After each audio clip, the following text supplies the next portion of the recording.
Handa raw si Von Tanto na pagbayaran ang nagawa niyang pamamaril sa isang nagbibisikleta sa Quiapo, Maynila. Magbibigay rin daw siya ng tulong sa babaeng nadamay sa insidente. Nakatutok si Jam Sisante. Nailipat na sa regular room mula sa intensive care unit ng Mary Child's Hospital sa Maynila ang 18 taong gulang na si Rosel Bondok. Siya ang biktimang nadamay ng barilin ni Von Tanto, ang nakaalitang nagbibisikletang si Mark Vincent Garalde sa Quiapo. Kinailangang operahan si Bondok matapos tamaan ng bala sa likod. Hindi pa lang namin alam kung kailan kami makakalabas ng ospital kasi meron pang nakalagay sa kanyang, parang may dinidrain pa rin sa kanya hanggang ngayon. Sising-sisi naman si Tanto na nakakulong sa Manila Police District Headquarters. Patuloy ang hingi niya ng tawad sa mga naging biktima ng init ng kanyang ulo. Sinabihan na nga raw niya ang asawa niyang mag-abot ng tulong kay Bondok.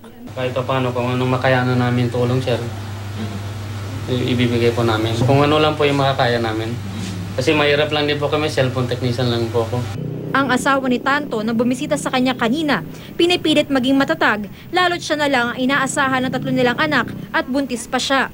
Magbebenta na lang daw muna siya ng barbecue bilang hanap buhay. Ito, nagpapalakas, magpakatatag para mabuhay ko yung mga anak ko.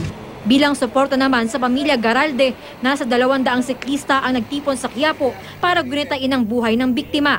Nagtayo sila ng memorial, isang bisikletang pininturahan ng puti na inilagay sa crime scene para raw maalala ng publiko ang nangyari kay Garalde. Jam Sisante, Nakatutok, 24 Oras.